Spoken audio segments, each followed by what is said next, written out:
Bienvenidos. En la clase de hoy vamos a repasar los conceptos de la escuela psicológica de la Gestalt o psicología gestáltica.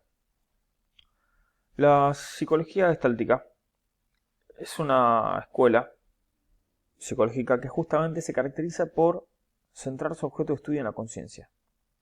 A diferencia de otras escuelas psicológicas como el conductismo, que se centraba particularmente en la conducta observable, la psicología de la Gestalt va a girar en torno a la posibilidad de describir y abordar cómo está compuesta la estructura interna y abstracta de un sujeto, es decir, su campo perceptivo, cómo interpreta y cómo asimila distintos elementos y fenómenos de la realidad que lo rodea y que justamente forman parte de un vínculo establecido con otros procesos mentales, tales como el pensamiento, la inteligencia, y que justamente el foco central, el objeto de estudio focalizado, estará justamente girando en torno a, como fue mencionado previamente, a la conciencia y en cómo el sujeto va organizando la información y atribuyendo sentidos. Una de las frases o postulados que más pueden describir a la psicología de la Gestalt es el siguiente enunciado: el todo es más que la suma de las partes. Esta frase o esta idea hace referencia justamente al hecho de que los elementos que forman parte de un todo cobran sentido justamente a partir de que se encuentran en él y de que justamente se adquieren nuevas propiedades por el hecho de tener o de pertenecer a dicha configuración. Esto va a ser nuevamente retomado con los principios de la Gestalt. Como se mencionó recientemente, la escuela de la Gestalt tiene un carácter descriptivo y que justamente establece que nuestra mente funciona a partir de una lógica basada en una serie de principios que se aplican de forma, podríamos ubicar como automática, es decir, que posee este modo de funcionamiento nuestra mente a la hora de percibir ciertos estímulos. Y que dichos principios van a ser los fundadores, los que motoricen, los que disparen, los que pongan en marcha una serie de leyes a la hora de percibir. Los principios que vamos a ver en la clase de hoy son el principio de pregnancia y el de organización. El principio de pregnancia se encarga justamente de intentar simplificar los estímulos que son captados para que justamente puedan ser asimilados por el sujeto. Es decir, que nosotros tendremos, a partir del principio de pregnancia, a simplificar y a percibir las cosas de la mejor manera posible. Por otro lado, el principio de organización sostiene que la percepción se organiza como una totalidad.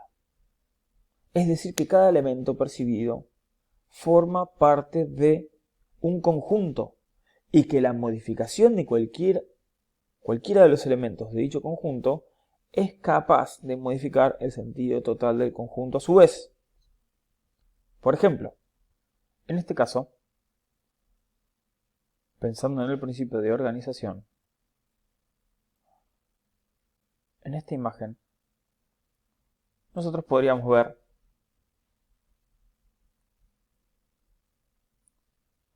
al símbolo numeral o al símbolo hashtag, pero que justamente si uno le coloca nuevos elementos,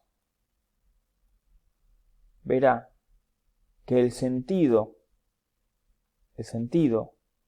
de uno de los componentes de dicho conjunto cambió. Si por el contrario uno quitara los elementos agregados, así como esto puede ser el juego de Tatetí, también puede tener distintos significados. Entonces justamente nosotros vamos a ver a través del principio de organización que nuestra mente tiende justamente a qué.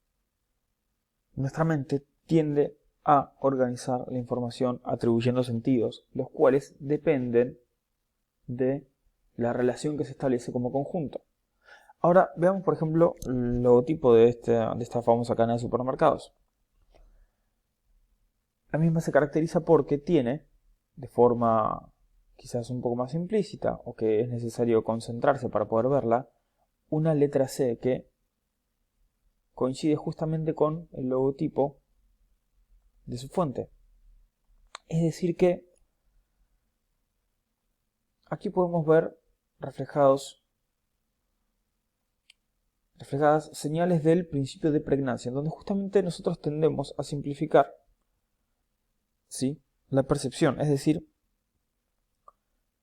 fíjense cómo, de una forma muy interesante, es necesario que podamos, a través de la aplicación de los principios, poder enfocar la percepción para justamente poder ir captando los distintos sentidos. Otro ejemplo, para poder entender a los principios y a las leyes y a su funcionamiento, sería la presente imagen. En este caso nosotros podríamos decir que, aunque físicamente no está delimitado el contorno y los límites de la pelota, podríamos decir que vemos una pelota de fútbol. Nuestra mente, a la hora de percibir distintos elementos, tiende a simplificar la información y organizarla para poder entenderla dándole un sentido. Ahora bien, ¿cómo se aplican las distintas leyes a partir de los principios de pregnancia y organización? Veamos cada una de ellas. En primer lugar tenemos la ley de proximidad.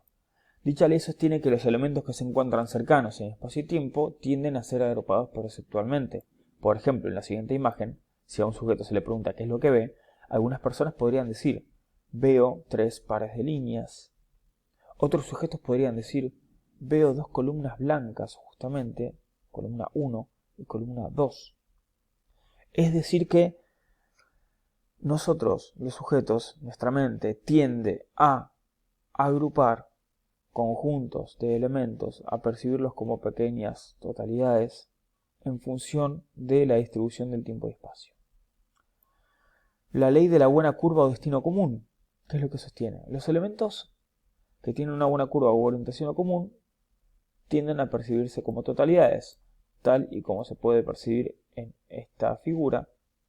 Nosotros podemos captar o percibirla como una figura homogénea cuando nosotros podemos ver que la curva que está siendo resaltada con el mouse en este momento tiene una orientación levemente diferente.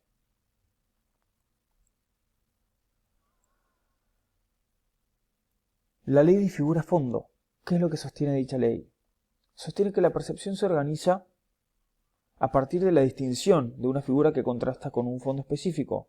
Tanto la figura como el fondo se complementan para conformar la totalidad. Si se muestra la siguiente imagen, uno podría preguntar ¿qué es lo que se ve? Algunos sujetos podrán colocar el énfasis en el objeto blanco, la copa blanca que podría llegar a percibirse. Otros podrán priorizar o enfatizar en los dos rostros sombreados que se encuentran justamente en los costados. En este caso podemos percibir y darnos cuenta de que justamente tanto la figura como el fondo se necesitan mutuamente para que la figura cobre sentido. Sucede justamente un proceso similar al de la percepción del balón, de la pelota de fútbol, mostrada hace unos minutos en esta misma clase. La siguiente ley es la ley de cierre. La ley de cierre sostiene justamente que tendemos a percibir las figuras incompletas como si fuesen completas. Si uno le preguntara a un sujeto qué es lo que se ve aquí, algunos podrían decir veo una circunferencia, veo un círculo. Otros podrán decir veo escrita la palabra psicología. Justamente, nuestra mente tiende en ocasiones a percibir como completas figuras que no lo están. Aquí falta la letra I. Entonces, es decir, vemos inclusive la relación presente entre el principio de pregnancia y la de cierre, ya que para justamente poder darle sentido a una figura, esta se simplifica cerrándola aunque no esté completa. Y en último lugar encontramos a la ley de identidad o semejanza. ¿Por qué? ¿Cuál es el detalle? ¿Cuál es la esencia de la ley de identidad o semejanza? Los estímulos, que son similares en tamaño, color o forma, pueden ser percibidos como totalidades o conjuntos. Si por ejemplo yo le preguntara a una persona, ¿cuántas figuras ves en la presente imagen? El sujeto podría literalmente contar una, 2, 3, 4, etcétera, etcétera, hasta llegar al número final. Sin embargo, también muchas veces, involuntaria, automáticamente, sucede a nivel perceptual un fenómeno que está involucrado y vinculado con esta ley. ¿Por qué? Con la ley de semejanza, obviamente. Aquí se pueden percibir 6 círculos y 6 cruces. Entonces, justamente la distribución y las características permiten a nosotros, a las personas, que podamos agruparlas en pequeños conjuntos. Por ejemplo, 6 círculos, 6 cruces, 6 cruces y 6 círculos. 6 figuras por conjunto. Teniendo 4 conjuntos, 6 por 4, 24 figuras. Es decir, la percepción justamente funciona de forma tal que busca la agilidad, busca la eficacia, busca la posibilidad de asimilar, de captar los fenómenos, los estímulos que se le presentan de la mejor forma posible. En este caso, donde se ve reflejada la ley de identidad y semejanza, justamente en el hecho de que las figuras se agruparon a partir de características similares. Cuando decimos que percibimos un conjunto de 6 círculos, significa justamente que los agrupamos por el hecho de que son figuras semejantes. Bien. Bueno, muchísimas gracias por su tiempo. Nos veremos en las próximas clases. Hasta luego.